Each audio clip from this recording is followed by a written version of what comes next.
So, Mark, did Aaron Rodgers lock up the MVP Sunday? Yeah. I mean, the Sunday before, 2 Sundays before that. I mean, the guy is just a freak show. I mean, you want to talk about the ultimate kind of unicorn water racer. That's the guy right there. And, it's really funny. You go all the way back to week 1 of the season. Remember how Aaron Rodgers was disconnected and didn't care anymore and didn't want to play. And you know what? Right now he's got 4 picks on the season. He's thrown 4 picks on the season. The guy is unreal. And he just continues to lead his football team week in, week out, making just ridiculous throws from any arm angle. He just makes the game look so easy. Connection with Adams is it's just second to none. So I tell you what, you look at them winning 13 games now, 13-plus games, 3 straight years in a row. Never been done before in the National Football League. Aaron Rodgers has a ton to do with it. Yeah, he is the MVP. He's had an incredible season for all the reasons that you mentioned, but also when he's talking about the MVP conversation and who should win the MVP, it does sometimes come down to who's the best quarterback on the best team. Obviously, Tom Brady's in the conversation, and Jonathan Taylor has great odds to win the MVP as well. But when it gets to be that close and you're looking position to position, as you would with Aaron Rodgers and Tom Brady, then it's going to come down to the numbers. Aaron Rodgers does have the better record.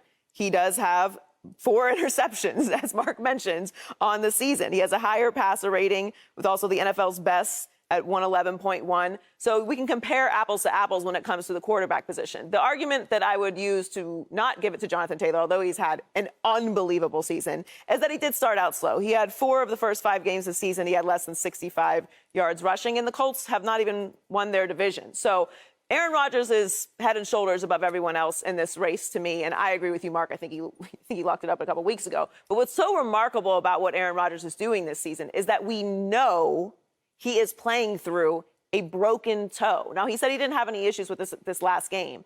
But when you talk about what's going on around the league, throwing 4 interceptions, Baker Mayfield's banged up and threw 4 interceptions in 1 game. So against them. So when you look at what he has been able to do on top of overcoming and dealing with and playing through a injury that would keep most people on the sideline, it's just unbelievably impressive what Aaron Rodgers has done. Agreed. And not only has he stepped up, but these 2 roads have diverged because there was a competition here at one point. At one point, Kyler Murray was in this conversation. Tom Brady certainly was. Jonathan Taylor certainly was. And they have all, in their respective ways, dealt with various issues.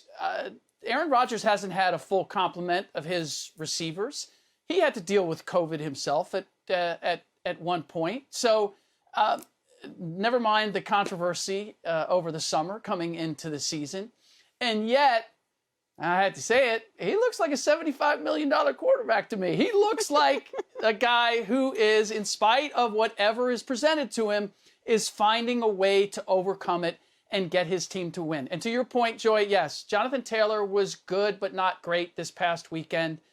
Tom Brady, congratulations. You had another game-winning drive against the worst defense in the entire league. I'm not giving quarterbacks credit for digging a hole and then finding a way to climb out of it, especially when you're playing a team like the Jets. So as much as Aaron, and Mark, I agree with you, part of this was won when Brady lost 9-0 to the Saints a couple weekends ago.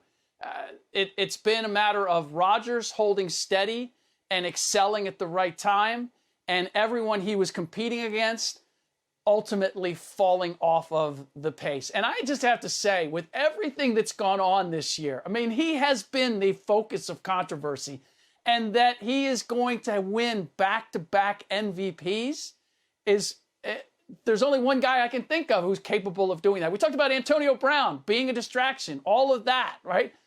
Aaron Rodgers creates his own bit of turmoil, and yet somehow it does not affect him or his team. Yeah, I think the amazing thing is you look at the numbers he puts out there on a week-to-week basis, but just the way he plays, the way he orchestrates that offense from the pocket, from shotgun, the way he understands the matchups he wants to go after. And he's done it, as you've mentioned, not only him with COVID, but, Devontae Adams has missed time. There's been multiple guys who have missed time. He's lost his number one tight end in Tanyan, who tore his ACL earlier in the year. I mean, it's not like it's just been smooth sailing for them either. He doesn't have his outstanding left tackle. They've shuffled different offensive linemen at different positions over the course of the year. So it's not like they haven't dealt with issues as well. And yet here's this guy still just slinging it and having only 4 picks on the national in a league where it's a passing league where you're constantly throwing it. To only have 4 picks, his accuracy is unbelievable. Now, listen, I understand that it's become a quarterback award. Like, I hate the Heisman Trophy because it's a quarterback award. You know, I hate this trophy because it's a quarterback award because there's plenty of really great defensive players that we probably should be talking about. But it's become a quarterback award. So, okay, I'm going to embrace it. It's a quarterback award, and there's only one quarterback that's going to win it. That's Aaron Rodgers. All those things you mentioned are true. All the offseason stuff is true. You're totally right, Rick. It seems like he has that Jordan-esque quality where he sort of just creates these little drama pockets for motivation. And it's probably because I honestly believe he's so good that it's like easy for him. So it's like, where do you get the animosity to go out there and compete at the highest level when you're like, I am better than everyone else that is playing this game right now? And so Joy, he's Globo Jim. We're better than you. And we know it. We know it. I mean, and we know it. And that's part of his personality. Like, he can be a controversial guy. I don't agree with everything that he does in any way, but I can separate art from artists. He is unbelievable on the football field and is completely deserving of winning back-to-back MVPs, which is a feat all in itself. And that's all stems from this Jordan Love situation that seemed to be the catalyst for the main source of drama for this team. Now, I don't think that it's an impossibility that he doesn't leave still. I still think it's on the board. And he's kind of dropped a few breadcrumbs, again, maybe creating the drama that he needs. But, Mark, do you think that this season is enough to keep him in Green Bay? Well, I mean, yeah, I think there's no question. I mean, he loves being in Green Bay. He's iconic. They've got a great offense. They've got a young head coach that loves to grind, that honestly takes the pressure off of Aaron in down 1 and down 2, and then lets Aaron have all the pressure in down 3. Like, let me manage 1st and 2nd down for you.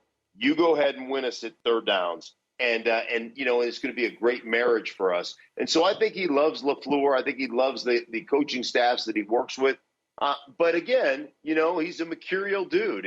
And you know, he could still hold a grudge and say, hey, man, I want to go out and, you know, I want to go somewhere else and see if I can make it happen somewhere else. Or you just never know with Aaron. So, but I wouldn't hesitate to believe that they'll find a way to keep him in Green Bay. I mean, why wouldn't you want to stay there? Yeah, well, look, they have the power to keep him there, so that's one thing. But that Aaron Rodgers would win MVP, win the Super Bowl, and then say, okay, sayonara, I'm ready to go. I'm going on to – that wouldn't surprise me at all either. That would be classic Aaron Rodgers.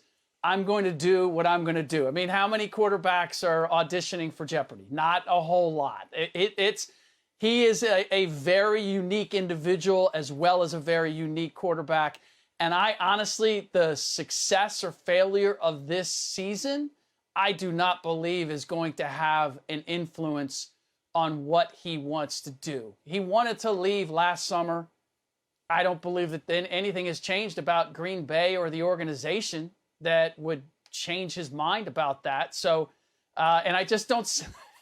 This is a guy who seems to be a little estranged from his family. I don't know that he's going to get all touchy-feely with, you know what, we want it. Let's bring it in. Let's have a group hug. We're all good. I'm going to stay in Green Bay.